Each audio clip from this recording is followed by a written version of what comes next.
4 siblings vanished in Snowstorm in 1989. 14 years later, their house keys were found near a tree. The weatherman had called it the storm of the century. But even he couldn't have predicted what would happen to the Callahan children that February night in 1989. Ruth pressed her 8-year-old face against the frosted window of their isolated farmhouse, watching the snow fall like angry white curtains across the landscape. Behind her, the wood-burning stove crackled, casting dancing shadows on the walls where her siblings huddled together. "It's getting worse," whispered Emma, the second youngest at 10. Her breath came out in small puffs. The house had grown cold despite the fire. 14-year-old Marcus looked up from the book he'd been pretending to read. "Dad said he'd be back by evening. That was 2 days ago." "Stop scaring them," snapped Liam, the eldest at 16. He stood by the kitchen window, his tall frame silhouetted against the storm. "He's probably stuck in town. Roads are impassable."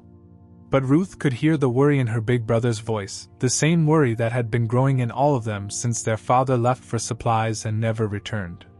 Their mother had died 3 years earlier, leaving Thomas Callahan to raise 4 children alone on their remote New England farm. Now, with the power lines down and the phone dead, they were truly alone.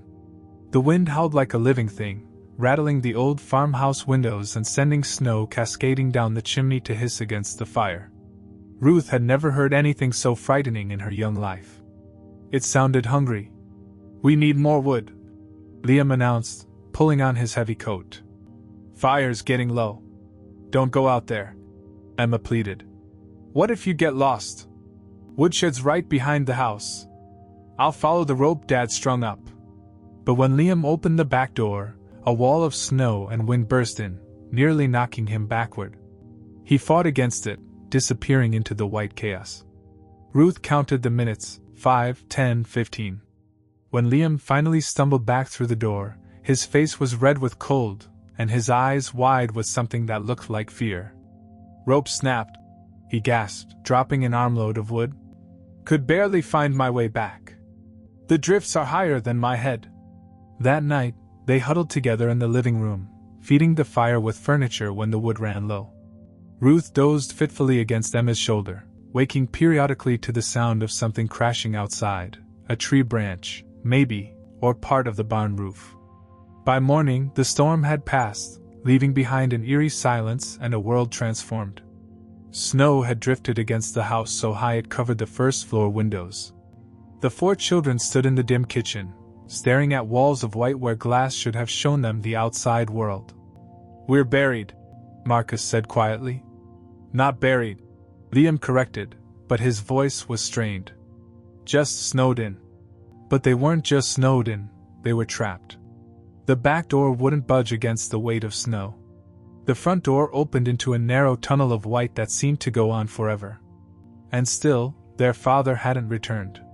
It was Emma who first suggested they might not survive.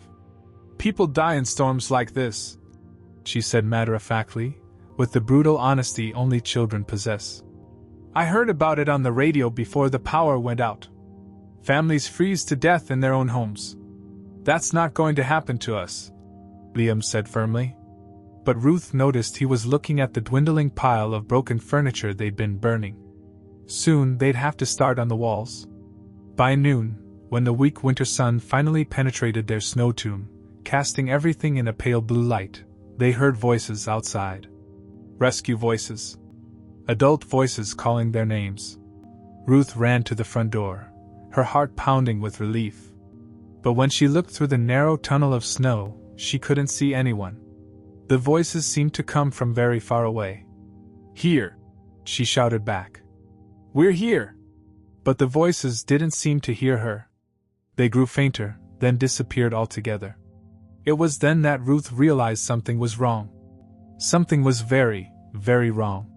When the rescue workers finally dug them out 3 days later, they found the Callahan farmhouse empty. The front door stood open, creating a perfect tunnel through the snow. Inside, the fire had died to cold ashes. 4 small bowls sat on the kitchen table, as if the children had been interrupted in the middle of breakfast. But there was no sign of the children themselves. Search teams scoured the property, and surrounding woods for weeks. They found only one clue, a single set of child-sized footprints leading from the house into the forest. The tracks were small, perhaps belonging to the youngest child, and they disappeared after just a few yards, swallowed by the endless white expanse. No other footprints led away from the house. No other tracks returned. The Callahan children had simply vanished into the storm, leaving behind only questions and heartbreak. The case made national news for a brief time, then faded into local legend. For children, gone without a trace, leaving only that single, haunting trail of small footprints that led nowhere and everywhere at once. The house stood empty for years afterward, slowly falling into disrepair. Sometimes, on winter nights when the wind was particularly fierce, neighbors claimed they could see lights flickering in the windows. But no one ever went to check. Some mysteries, they said, were better left unsolved. But mysteries have a way of surfacing when you least expect them, carrying with them the weight of long-buried truths and the promise of answers that some people spend their entire lives trying to forget. Ruth Morrow had built her entire life around invisibility. Every morning at 7:30 a.m., she walked the same 3 blocks to the Seaside Public Library in the small coastal town of Millbrook, Maine. She carried the same worn leather satchel, wore the same style of neutral cardigans, and nodded politely to the same familiar faces without ever stopping to chat. In 14 years, no one had learned more about her than her preference for Earl Grey tea and her uncanny ability to recommend the perfect book for any mood. That was exactly how she wanted it. The library was her sanctuary, a quiet fortress of books and whispered conversations where she could disappear among the stacks. Ruth knew every corner, every creak in the old wooden floors, every shaft of dusty sunlight that streamed through the tall windows. She had memorized the reading habits of every regular patron, and could predict which section would be busiest on any given day. "Morning, Ruth," called Margaret Chin, the head librarian, as Ruth hung her coat on the familiar hook behind the circulation desk. "The new mystery novels came in yesterday. Thought you might want to catalog them." Ruth nodded gratefully. Mystery novels were safe. Fiction couldn't hurt you the way truth could. She spent the morning lost in the rhythm of scanning barcodes and typing call numbers, her mind carefully blank. She had no social media accounts. No cell phone. Her small apartment above the bookstore contained no photographs, no mementos, nothing that might connect Ruth Morrow to anyone she might have been before. She paid her rent in cash, bought her groceries with cash, and had convinced the town that she was simply a private person who preferred the old ways of doing things. The other librarians thought she was charmingly eccentric. The townspeople considered her pleasantly mysterious.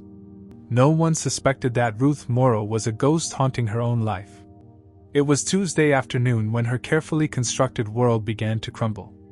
Ruth was reshelving returns in the local history section when she heard the television in the reading area. Usually, the volume was kept low enough to be ignored, but something in the news anchor's tone made her freeze. 14 years after the mysterious disappearance of 4 children during the blizzard of 1989, new evidence has emerged in the Callahan case. The book in Ruth's hands, a volume on coastal lighthouses, slipped from her grasp and hit the floor with a thud that seemed to echo through her entire body. Construction workers renovating the property discovered a set of house keys buried beneath a large oak tree on the former Callahan farm. The keys have been confirmed as belonging to the family's front door. Ruth's vision went white around the edges. She gripped the bookshelf so hard her knuckles turned bone pale. The voice on the television seemed to come from very far away, floating through 14 years of carefully constructed silence. Despite being buried for over a decade, the keys show no signs of wear or weathering. Local authorities are calling it highly unusual and have reopened the investigation into what happened to Ruth, Emma, Marcus, and Liam Callahan during that fateful storm. Her name. They had said her name on television. Ruth Callahan. The little girl who had died in the snow 14 years ago, taking all her secrets with her. "Ruth? Ruth, are you all right?" Margaret's concerned voice seemed to come from underwater. Ruth blinked and found herself sitting on the floor beside the scattered lighthouse book, her coworker kneeling beside her with worried eyes. "You look like you've seen a ghost." Margaret said, helping Ruth to her feet. Maybe you should go home early today. A ghost. If only Margaret knew how right she was. Ruth somehow made it through the rest of her shift, her hands trembling every time she touched a book. The keys. Someone had found the keys. After all these years, after everything she had done to disappear, the past had found her anyway. That night, alone in her sparse apartment, Ruth sat at her small kitchen table with a cup of untouched tea growing cold between her hands. She stared at the blank wall across from her, but instead of seeing the faded wallpaper, she saw snow. Endless, suffocating snow. And footprints leading away from everything she had ever known. The keys weren't supposed to be found. They were supposed to stay buried forever, along with the truth about what really happened during the storm of '89. Along with the truth about why only one set of footprints led away from the Callahan farmhouse, and why those footprints had belonged to the youngest child of all. Ruth pressed her palms against her eyes, trying to push back the memories that threatened to surface after 14 years of careful suppression. But it was too late. The news report had cracked something open inside her, and she could feel the past seeping in like water through a broken dam. Tomorrow, she would have to face the world as Ruth Morrow, quiet librarian with no history and no connections. But tonight, for the first time in 14 years, she remembered what it felt like to be Ruth Callahan. And she remembered why she had spent so long trying to forget. The journalist arrived on a Thursday morning when the fog hung thick over Millbrook's harbor, turning the world soft and gray. Ruth was cataloging new arrivals when Margaret approached her desk with an apologetic smile and a business card. "There's a man here asking about local history," Margaret whispered. "Says he's writing a piece about old New England mysteries. I told him you know more about the area than anyone." Ruth's hands went cold as she took the card. Simon Blackwood, investigative journalist, Boston Herald. Below his name, someone had handwritten, "The Callahan case following new leads. I really don't think I can help," Ruth began. But Simon was already walking toward her, his press badge catching the library's fluorescent light. He was younger than she'd expected, maybe 35, with intelligent dark eyes and the kind of persistent energy that made Ruth want to disappear into the stacks. His smile was friendly but calculating, the smile of someone who made a living uncovering secrets. "Ms. Morrow? I hope you don't mind the intrusion. I'm researching the Callahan disappearance, and several people mentioned you might have insights into the area's history. I'm afraid I wouldn't know anything about that," Ruth said carefully, not meeting his eyes. "I only moved here about 10 years ago." It was a lie.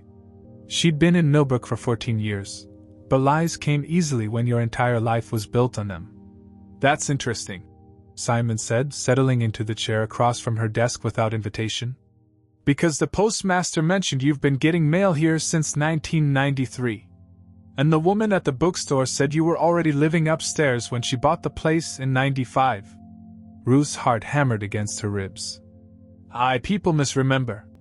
"People do," Simon agreed pleasantly. "But postal records don't. Neither do property records. Or employment records at this library." He leaned forward slightly, his voice dropping to a whisper that wouldn't carry to Margaret's desk. "Ms. Morrow, or should I say, Ms. Callahan, I think we both know why I'm really here." The world tilted. Ruth gripped the edge of her desk, feeling as if she might slide right off her chair and disappear into the floor. "I don't know what you're talking about." "The keys," Simon said simply. "Found under an oak tree that was planted in spring of 1989, just months before the storm. Planted by Catherine Callahan according to the garden center's records, your mother. She called it a wishing tree when she bought it." Ruth's vision blurred. She could suddenly smell apple blossoms and fresh earth, could see her mother's hands patting soil around tiny roots while 8-year-old Ruth watched from the porch steps. "Make a wish, Ruthie," her mother had said. "This tree will keep our family's dreams safe." But their mother had died that summer, and the tree had kept something else entirely. "I think you know more about that night than you've ever told anyone," Simon continued. "I think you survived something terrible, and you've been running from it ever since." "You're wrong." But even as she said it, fragments of memory began breaking through the walls she'd built in her mind. Raised voices. Her brothers arguing in the kitchen while snow piled against the windows. Liam pacing like a caged animal, his face flushed with anger and desperation. "We can't just sit here and die," Liam had shouted. "If Dad's not coming back, we have to save ourselves." "Save ourselves how?" Marcus had demanded. "It's a blizzard, not a camping trip. We follow the tree line to the main road. Flag down help." "That's worse, Liam. We'll freeze to death in minutes." "We'll freeze to death here too, just slower." Ruth pressed her hands to her temples, trying to stop the memories from flooding back. But it was too late. The dam had broken, and 14 years of suppressed truth came rushing through. Emma crying in the corner, terrified by her brothers fighting. The fire dying despite their efforts to keep it alive. The terrible cold creeping through the walls as their fuel ran out. And Liam, growing more desperate and angry by the hour, until finally he'd made a decision that would haunt Ruth for the rest of her life. "They wanted to leave," she whispered, more to herself than to Simon. "They said we were going to die if we stayed." Simon leaned closer, his pen poised over a small notebook. "Who wanted to leave, Ruth?" She looked up at him then, her eyes wide with the shock of remembering. "All of them. My brothers and Emma. They said it was our only chance. But you didn't go with them." Ruth shook her head slowly, tears spilling down her cheeks for the first time in 14 years. "I was too scared. Too young. I hid upstairs while they gathered supplies and planned their route." The truth was clawing its way out of her throat now, demanding to be spoken after so many years of silence. "I heard them leave through the front door. Heard Liam telling the others to stay close, to follow his footprints. But I was too frightened to watch from the window." Simon's pen had stopped moving. "Ruth, what happened next?" She met his eyes, and in them she saw not judgment, but something that looked like compassion. It gave her the courage to speak the words that had been poisoning her soul for 14 years. "I locked the door behind them." The confession hung in the library air like smoke, and Ruth felt something inside her chest break open after 14 years of holding it closed. Simon had stopped writing entirely, his pen frozen above the paper as he stared at her with a mixture of shock and understanding. "You were 8 years old," he said quietly. "A terrified child." But Ruth was no longer listening.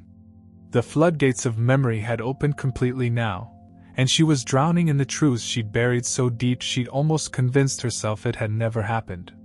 That night, she'd crept downstairs after her siblings left, her bare feet cold against the wooden floor.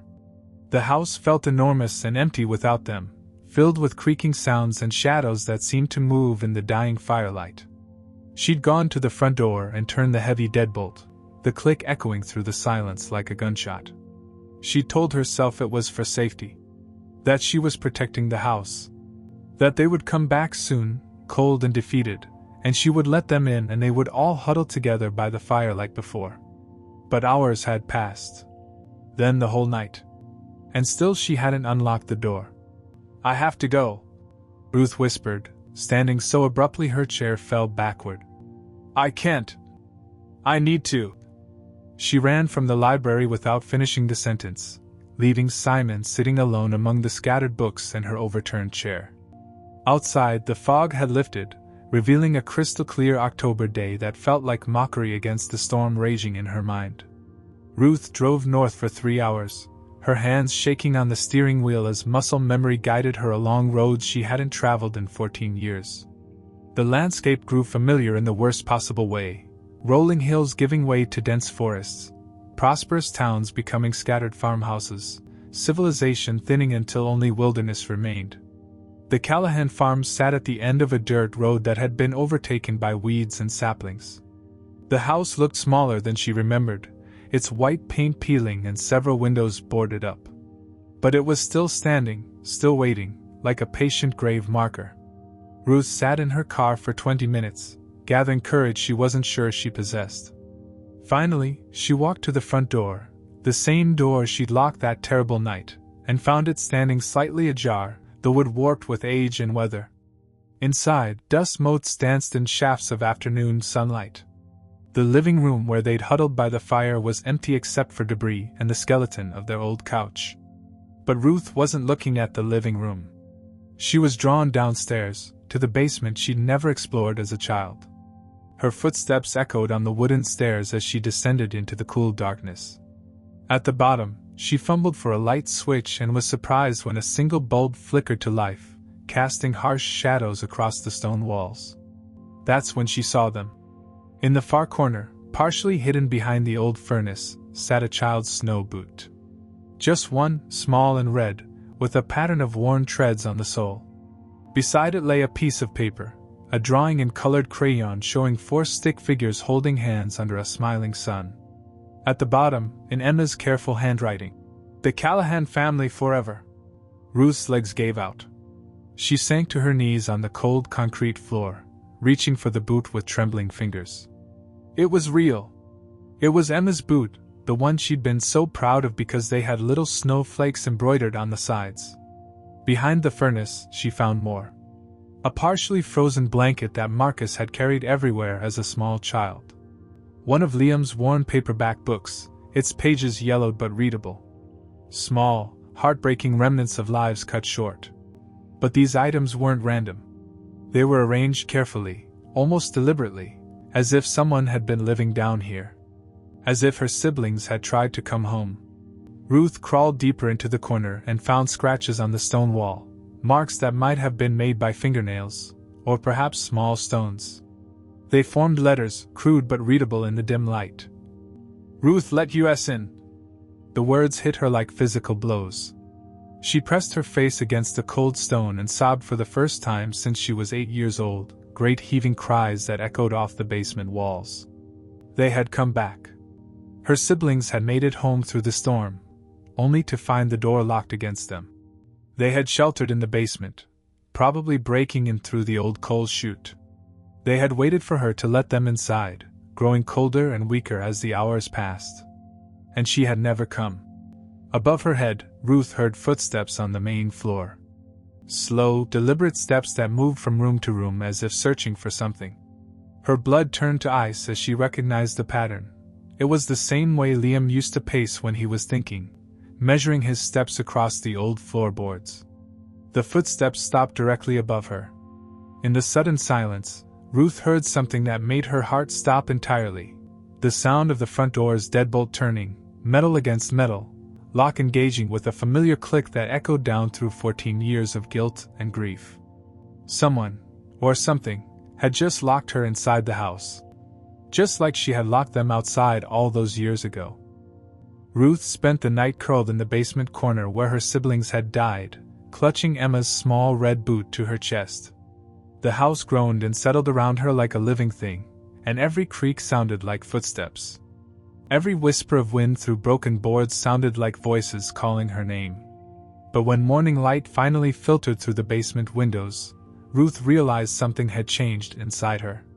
The paralyzing guilt that had driven her into hiding for 14 years had transformed into something else, not forgiveness, but a terrible, necessary clarity. She climbed the stairs and found the front door standing open again, as if the house itself had decided to release her. Outside, Simon Blackwood sat on the porch steps, 2 steaming coffee cups beside him and worry etched across his face. "I've been here since dawn," he said quietly. "Saw your car in the drive and figured you might need someone to talk to when you came out." Ruth sat beside him, accepting the coffee with hands that had finally stopped shaking. "How did you know I'd come here?" "Because running toward the thing that scares you most is the only way to stop running." Simon studied her face in the morning light. "Did you find what you were looking for?" "They came back," Ruth said simply. "My siblings. They made it home through the storm, but I'd locked them out. They broke into the basement and waited for me to let them in. I never did." Simon was quiet for a long moment. "You were 8 years old, Ruth. A terrified child who made a split-second decision. A decision that finished 3 people. A decision that saved 1. Ruth looked at him sharply. "What do you mean?" Simon pulled out a manila folder thick with documents. "I've been researching that storm for months. The temperature that night dropped to 40 below zero with wind chill. Exposure time to frostbite was less than 10 minutes. Your siblings were outside for hours. He opened the folder, revealing weather reports, coroner estimates, and newspaper clippings Ruth had never seen. If you'd gone with them, you all would have died within the first hour. If you'd let them back in, you might have all frozen together in a house with no heat and no food. But they died alone, Ruth whispered. Cold and afraid and calling for me. They died together, Simon corrected gently. The evidence in the basement shows they stayed close to each other. Emma's boot was near Marcus's blanket. Liam's book was open to a story they probably read aloud to keep each other calm. They weren't alone, Ruth. And they weren't calling for you in anger. He showed her a photograph he'd taken of the basement wall, not just the scratched. Ruth let you in. But other words she'd been too distraught to notice. Below her name, in what looked like Emma's careful script. We love you. Ruth broke down then, not with the desperate sobs of the night before, but with a deep, cleansing grief that felt like water flowing through a dam that had finally burst. Simon sat quietly beside her, letting her cry 14 years of tears onto the porch where she'd once watched her mother plant a wishing tree. When the tears finally stopped, Ruth felt empty but not empty. Hollow but not broken. I need to tell the truth, she said. All of it. Not just to you, but to everyone. That's going to be difficult. There will be people who judge you, who don't understand how trauma works. Some will call you a criminal. Ruth nodded. She'd already thought of that during the long night in the basement. And some will understand that I was a child who made an impossible choice in an impossible situation. Either way, I can't keep hiding from what happened. Over the following weeks, Ruth's story spread far beyond Simon's initial article. The revelation that one of the Callahan children had survived sent shockwaves through the community that had mourned them for 14 years. Some people, as Simon had predicted, were harsh in their judgment. Letters to the editor called her everything from coward to criminal. But others understood. Parents who could imagine the terror of an 8-year-old girl trapped in a blizzard with no adults to guide her. Child psychologists who explained how trauma could cause someone to suppress memories so completely they believed their own false identity. Survivors of other tragedies who recognized the particular weight of survivors' guilt. Ruth testified before a reopened investigation, walking officials through every detail she could remember. The deaths were officially ruled accidental, tragic consequences of an unprecedented storm and a child's panicked decision. No charges were filed, but Ruth felt no relief. Justice, she realized, wasn't something that happened in courtrooms. It was something you created through how you chose to live with the truth. She began attending community forums about childhood trauma, speaking openly about memory suppression and survivor guilt. She talked to other people who carried impossible secrets, helping them understand that the weight of the past didn't have to crush the possibility of the future. Ruth Morrow was gone forever, but Ruth Callahan was learning, slowly and painfully, how to live. 2 years after the truth emerged, Ruth stood in the renovated kitchen of the Callahan farmhouse, watching sunlight stream through new windows where snow had once blocked out the world. The house looked nothing like the decaying shell she'd found that October day. Fresh white paint covered the walls, the floors had been refinished to a warm honey glow, and the old wood-burning stove had been replaced with a modern heating system that would never fail when people needed it most. But it wasn't the physical changes that mattered most. It was what the house had become. The grief counseling group meets in the living room at 2, said Sarah Chin, Ruth's assistant and the daughter of her former head librarian. Sarah was young, earnest, and unafraid of difficult emotions, exactly the kind of person Ruth needed to help run the Callahan Family Grief Center. And the children's art therapy session is at 4. Ruth nodded, checking the schedule they'd carefully planned. Weekdays brought support groups for people dealing with sudden loss, survivor guilt, and childhood trauma. Weekends hosted family retreats for those learning to navigate grief together. The basement, once a place of death, had been transformed into a bright playroom where children could express their feelings through art and play therapy. But today was special. Today marked 15 years since the storm of '89. At noon, Cars began arriving down the long dirt road. Ruth watched from the kitchen window as families, individuals, and groups of friends made their way toward the large oak tree behind the house. The tree had grown tall and strong, its branches spreading wide enough to shelter dozens of people. Hanging from those branches were hundreds of small wind chimes, each one placed there by someone who had found healing at the center. Ruth walked outside, her breath visible in the cold February air. The weather was clear today, nothing like the blizzard that had changed everything so long ago. She moved through the gathered crowd, greeting people she'd come to know over the past 2 years. Margaret from the library, who still brought books for the center's collection.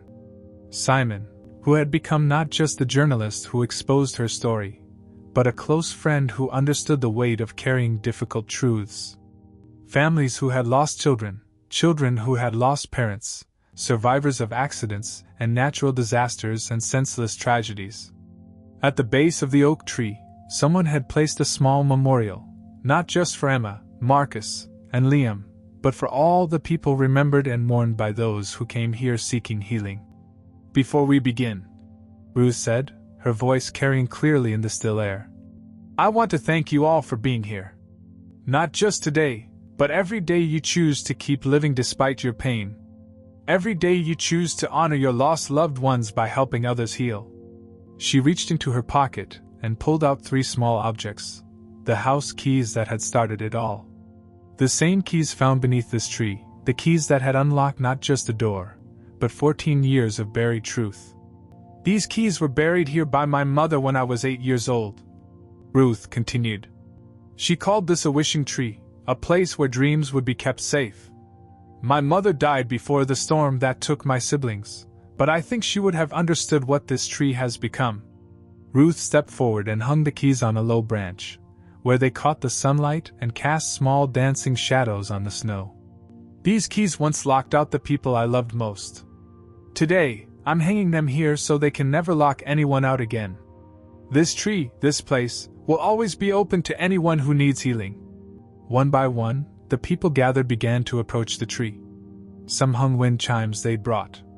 Others tied ribbons with written messages. A few simply placed their hands on the bark and stood quietly, drawing strength from the presence of others who understood their pain. Ruth watched it all with a deep sense of peace she'd never expected to feel. Not happiness, she would always carry the weight of that February night in 1989. But peace. The kind that comes from transforming your deepest wound into a source of healing for others. As the ceremony concluded and people began to move toward the house for the memorial dinner, Ruth remained by the tree. The wind picked up slightly, setting all the chimes singing in a gentle, layered melody that seemed to fill the entire clearing. Standing there, Ruth could almost hear other voices joining the music, Emma's laughter, Marcus reading aloud, Liam's protective whispers. Not ghosts haunting her with guilt, but family watching over a place that had become something beautiful from something broken. The Callahan farmhouse was no longer a symbol of tragedy and abandonment. It was a home again, filled with people who understood that healing wasn't about forgetting the past or being forgiven for it. It was about learning to carry your pain in a way that helped others carry theirs. Ruth walked back toward the house, where warm lights spilled from every window and the sounds of conversation and shared meals drifted across the snow. She had finally come home, not to the house she'd left as a terrified child, but to the woman she'd become by facing the truth of who she'd always been.